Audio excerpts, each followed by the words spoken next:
बाबू देवकीनंदन का प्रसिद्ध उपन्यास कौन सा है? बाबू देवकीनंदन का प्रसिद्ध उपन्यास हमें यहाँ पर बताना है और राइट आंसर होता है हमारा चंद्रकांता। चंद्रकांता जो है ये बाबू देवकीनंदन का प्रसिद्ध उपन्यास है। और इसी में हम आगे देखते हैं इनके कुछ अन्य उपन्यास, जैसे कि भूतनाथ, कुसुम कुमारी, वीरेंद्र वीर इनका है, काजर की कोठरी इनका है, गुप्त गोदना इनका है। जबकि हल्दी घाटी जो है ये श्याम नारायण पांडे का प्रमुख उपन्यास है और ये एक खंड काव्य है। क्या है? खंड काव्य है। सम्राट अशोक दया प्रकाश सिन्हा का प्रमुख नाटक है, जिस पर इन्हें 2021 का साहित्य अकादमी पुरस्कार दिया गया है। 2021 का क्या दिया गया है? साहित्य अकादमी पुरस्कार दिया गया है। तो ध्यान में रखेंगे कि 2021 का जो साहित्य अकादमी पुरस्कार है वो दया प्रकाश सिन्हा को मिला है और सम्राट अशोक नाटक पर मिला है। नेक्स्ट है सोमा बुआ। सोमा बुआ किस कहानी में मुख्य पात्र हैं? सोमा बुआ जो मुख्य पात्र हैं तो ये अकेली कहानी में है, और अकेली जो कहानी है ये मनु भंडारी जी की प्रसिद्ध कहानी है। कुछ और कहानीकार व प्रमुख कहानियाँ देख लेते हैं और उसके प्रमुख पात्र, जैसे कि मैकू कहानी ये प्रेमचंद की है और इसका मुख्य पात्र भी मैकू ही है।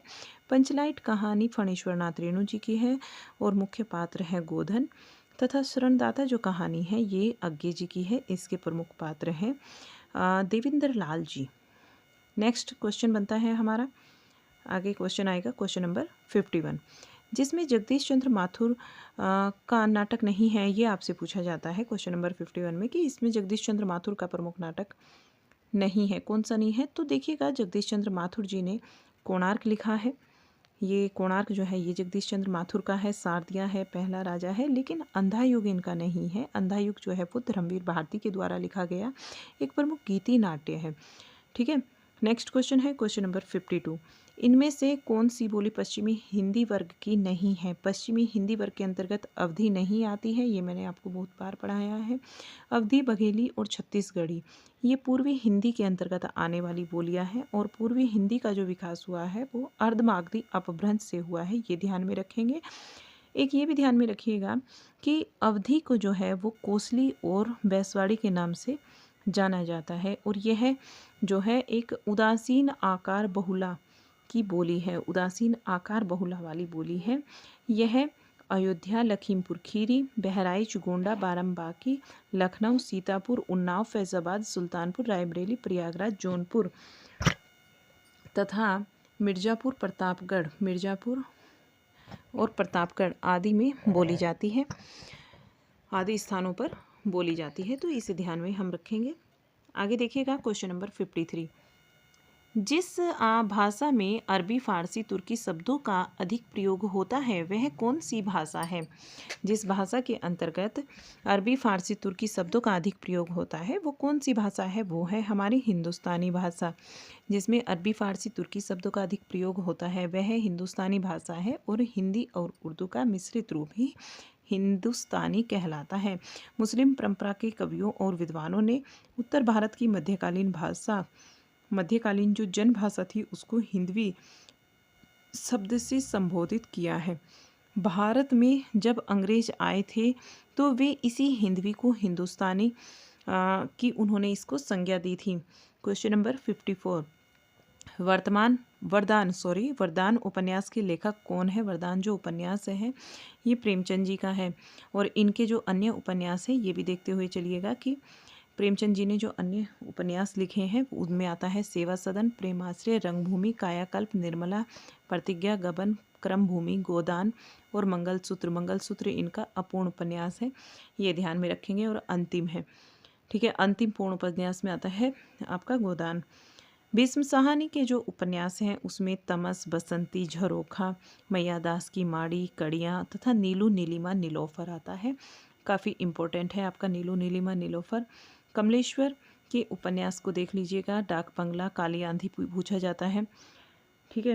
पीली आंधी जो है वो प्रभा खेतान की है, और काली आंधी आपसे जब पूछा जाए तो कमलेश्वर का आएगा। तीसरा आदमी, यहाँ इनका एक महत्वपूर्ण उपन्यास है। सुबह दोपहर शाम इनका है, काफ़ी इंपॉर्टेंट है सुबह दोपहर शाम। रेगिस्तान, कितने पाकिस्तान, ये भी इनका इम्पोर्टेंट है। पर्दा कहानी के लेखक कौन है? पर्दा कहानी के लेखक बताना है। यशपाल जी जो हैं वो पर्दा कहानी के लेखक हैं।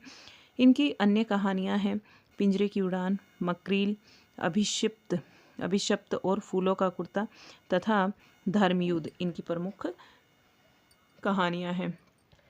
मोहन राकेश की कहानियों की बात करते हैं। मलबे का मालिक, मोहन राकेश की जो प्रमुख कहानियाँ हैं उसमें मलबे का मालिक आता है तथा इंसान के खंडहर और जानवर।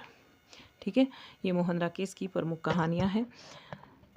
बात कर लेते हैं कमलेश्वर की प्रमुख कहानियों की, जिसमें राजा निर्बसिया आता है, बयान है, मांस का दरिया तथा कस्बे का आदमी इनकी है। राजेंद्र यादव की प्रमुख कहानियों में जहाँ लक्ष्मी कैद है, अभिमन्यु की आत्महत्या, देवताओं की मूर्तियाँ, अपने पार और छोटे छोटे ताजमहल इनका है। नेक्स्ट क्वेश्चन है क्वेश्चन नंबर 56। आषाढ़ का एक दिन की रचनाकार कौन है? आषाढ़ का एक दिन किसकी रचना है? ये मोहन राकेश की रचना है। आषाढ़ का एक दिन की रचनाकार कौन है? मोहन राकेश हैं। इनका यह एक प्रसिद्ध नाटक है, ध्यान में रखेंगे। आषाढ़ का एक दिन क्या है? एक प्रसिद्ध नाटक है। कालिदास तथा मल्लिका नायक नायिका के रूप में इसमें है। इनके अन्य नाटकों में आते हैं आधे अधूरे, लहरों के राजहंस, जबकि जगदीश चंद्र माथुर, नरेश मेहता और धर्मवीर भारती इस रचना से संबंधित नहीं है। ठीक है, ये क्या है? इस रचना से संबंधित नहीं है। आषाढ़ का एक दिन मोहन राकेश का है। नेक्स्ट को देख लेते हैं, क्वेश्चन नंबर 57। नेक्स्ट क्वेश्चन क्या है? Question number 57। हिंदी जासूसी तिलस्मी उपन्यासों का श्री गणेश करने का श्रेय किसको प्राप्त है? तो ये श्रेय प्राप्त है देवकीनंदन खत्री को। हिंदी में जासूसी व तिलस्मी उपन्यासों का श्री गणेश करने का श्रेय देवकीनंदन खत्री को प्राप्त है। जासूसी और तिलस्मी उपन्यासों का जो शुरुआत की थी वो किसने की थी? देवकीनंदन खत्री ने की थी। चंद्रकांता, वीर और कुसुम कुमारी भूतनाथ आदि खत्री जी के प्रमुख उपन्यास है। Next question, question number 58। सृस का फूल नामक रचना की विधा क्या है? सृस का फूल नामक रचना की विधा, तो यहाँ हमें बताना है कि सृस का फूल जो है ये रचना की विधा क्या है? ये एक ललित निबंध है। सृस का फूल ललित निबंध है और इसके निबंधकार कौन है? आचार्य हजारी प्रसाद द्विवेदी जी हैं। इनके जो अन्य निबंध है उसमें अशोक के फूल, कुटुज, कल्पलता, वसंत आ गया, नया वर्ष और नाखून क्यों बढ़ते हैं। चंद्रगुप्त और अलका प्रसाद के जो अलका, ये प्रसाद जी के चंद्रगुप्त नाटक के प्रमुख पात्र हैं। तो चंद्रगुप्त तथा अलका जो है प्रसाद यानी जयशंकर प्रसाद जी का नाटक है चंद्रगुप्त, उसके प्रमुख पात्र हैं, ध्यान में रखेंगे। होरी गोदान का प्रमुख पात्र है। नेक्स्ट क्वेश्चन है क्वेश्चन नंबर 59। आकाशदीप के मुख्य पात्र हैं। आकाशदीप कहानी है और इसके मुख्य पात्र बताने हैं कौन है? चंपा तथा बुधगुप्त इसके मुख्य पात्र हैं और ये जयशंकर प्रसाद जी की प्रमुख कहानी है। ठीक है, नेक्स्ट को देखिएगा, क्वेश्चन नंबर 60। नदी के द्वीप किसकी रचना है? नदी के द्वीप रचना बताना है हमें किसकी है। तो देखिए जो नदी के द्वीप है ये रचना हमारी अज्ञे जी की है। इनकी जो अन्य रचनाएं हैं चिंता है, भग्नदूत है, हरी घास पे क्षणभर है, इंद्रधनुष रोंदे हुए, आंगन के पार द्वार इत्यलम इनकी महत्वपूर्ण रचनाएं हैं। मैथिली शरण गुप्त की जो रचनाएं हैं उसमें जयद्रथ वध आता है, पंचवटी है, साकेत है, यशोधरा है, जय भारत है, भारत भारती है। निराला की प्रमुख रचनाओं में अनामिका, परिमल, गीतिका, तुलसीदास, कुकुरमुत्ता, नए पत्ते, अणिमा, गीत गुंज, आराधना, बेला है। नागार्जुन की प्रमुख रचनाओं में आते हैं अकाल और उसके बाद बादल को घिरते देखा है तथा कालिदास। ये महत्वपूर्ण रचनाएं नागार्जुन जी की हैं। अब कल की क्लास में हमने 30 क्वेश्चन किए थे, अभी हम और क्वेश्चंस को कर लेते हैं। 30 क्वेश्चन हमारे यहाँ कंप्लीट हो गए हैं। क्लास कैसा आपको लग रहा है ज़रूर बताइएगा। इस तरीके से आप जो प्रीवियस ईयर पेपर को कर लेंगे, चाहे उसमें आपका टीजीटी पीसीटी आपका यूपी का हो या फिर आपका केवीएस एनवीएस हो या डीएसएसबी हो, सारे ही क्वेश्चंस हम आपको यहाँ पर कराएंगे। तो प्रीवियस ईयर को करने से आपका जो है पेपर काफ़ी अच्छा हो जाएगा। तो देखते हुए चलते हैं सारे ही क्वेश्चनों को। क्लास पसंद आ रहा हो तो आप लाइक शेयर ज़रूर कीजिएगा और क्लास को हमारी शेयर ज़रूर करना और चैनल को हमारे सब्सक्राइब कर लीजिएगा। तो चलिएगा, ज़्यादा से ज़्यादा संख्या में भी जुड़ने की कोशिश कीजिए। 61 नंबर क्वेश्चन को देख लीजिएगा। बाबू श्याम सुंदर दास किस रूप में प्रसिद्ध हैं? बाबू श्याम सुंदर दास जो है वो एक आलोचक के रूप में प्रसिद्ध हैं। बाबू श्याम सुंदर दास हिंदी साहित्य जगत में आलोचक के रूप में प्रसिद्ध हैं। इनकी प्रसिद्ध आलोचनात्मक कृतियाँ हैं कबीर ग्रंथावली, कोविद रत्नमाला, हिंदी भाषा और साहित्य, हिंदी भाषा का विकास, इनकी महत्वपूर्ण कृतियाँ हैं। नेक्स्ट नेक्स्ट क्वेश्चन को देखिएगा। 62 नंबर पर जो क्वेश्चन बनता है ना, 62 नंबर पर ये क्वेश्चन है आपका, यहाँ पर देखिएगा। इसमें आपको मैचिंग करना है।